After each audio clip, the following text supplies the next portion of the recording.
Hi, everybody. Um, I'm Anna Sophie Feiston-Lavière. I'm an assistant professor at the University of Montpellier in France, and I'm very happy today to talk to you about my feeling and my experience as woman in science. I would like to start by to thanks the organizer. Thank you for inviting me and to organize this great meeting and initiative. I think we have a lot to learn about ourselves, about how to manage some difficult situation that we have to struggle every day. It's a very good opportunity. So thank you for that. So a little about me. So when I was young, I was victim of racism and sexism. As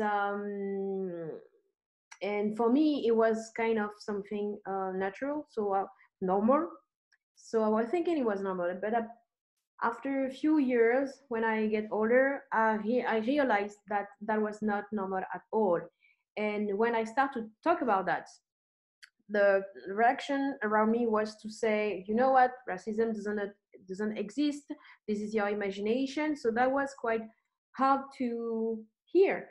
And um, and even if people was saying that, I was sure with time that that was not normal.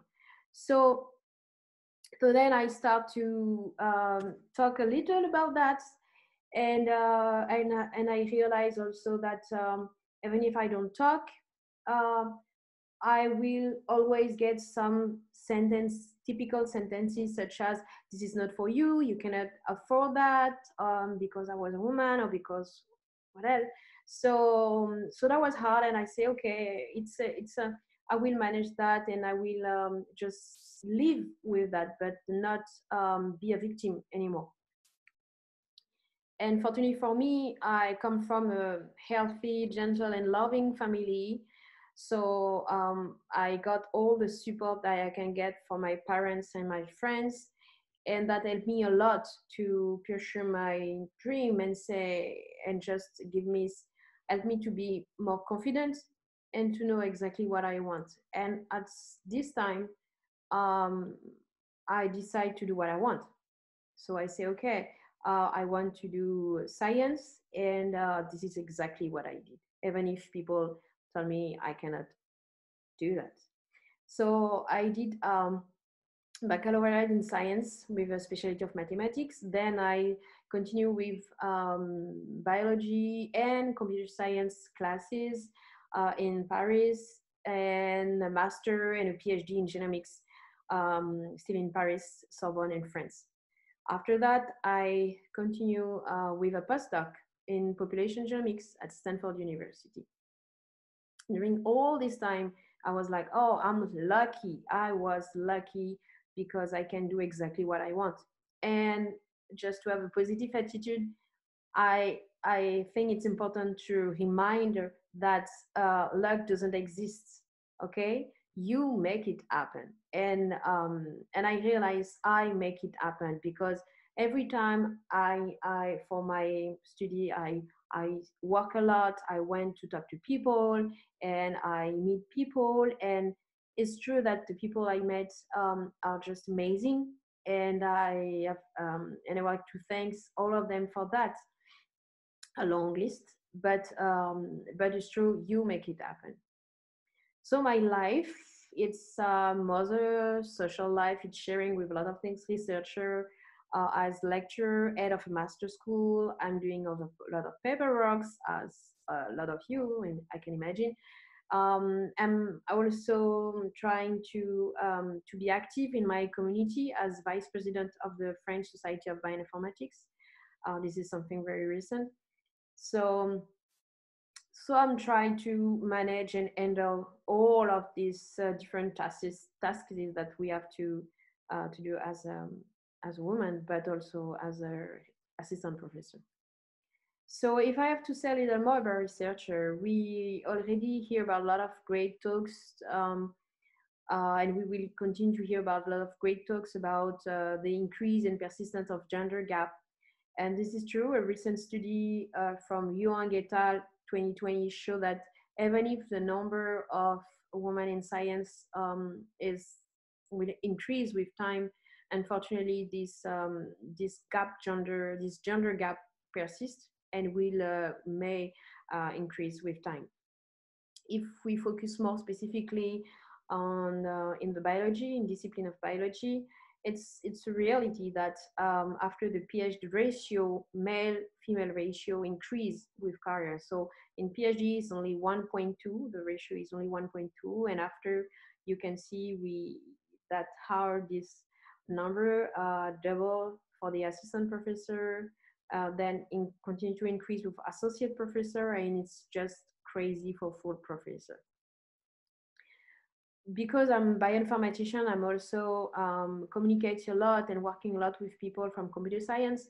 And in computer science, it's also a particular men world. So you can have a lot of male in this world. So okay, and so if we summarize, in biology and computer science, there is a lot of men. So in general, it's a men world. This is exactly what you saw also in the other field. And I'm quite lucky because in my research activity, I get inspired by one famous woman um, called Barbara McClintock. So this is on this picture, you can see Barbara McClintock with all the other collaborators. So it was a picture in around 1940, 1930. And this little woman discovered something that I'm very like a lot. It's transposable elements. So she discovered in 1914 some mobile elements in the genome based on several observations. And and I will not going in details, but something interesting is that that's transposable element, that's new controlling elements that she suspected was considered during a long time as junk DNA. So not necessary, we don't really, it's just like selfish DNA. I mean, a lot of name like that was used to call transposable element. And it's only in 1983 that when she received the Nobel Prize, that was a big honor for her to be recognized by her colleague, and realized that that tease was quite important in the genomes.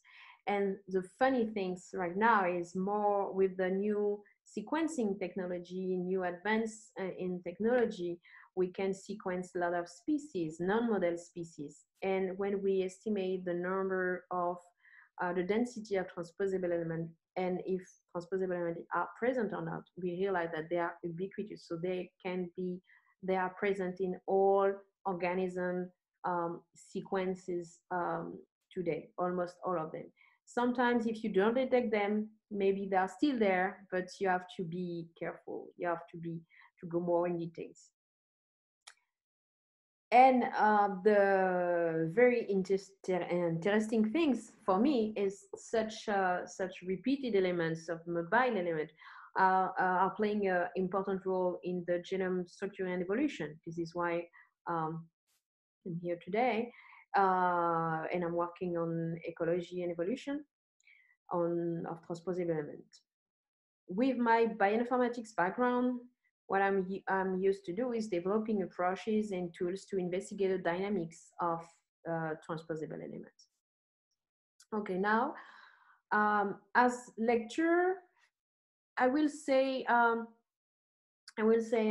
have a lot of paperwork. So I should put in a row to show I have a lot of paperwork administration to do, but it's also my passion. I really like teaching, and here I just put some pictures of my students with me during the classes, at the beginning of the classes, or during the diploma ceremony. And it's something that I'm very passionate. So so it's I spending a lot of time with that.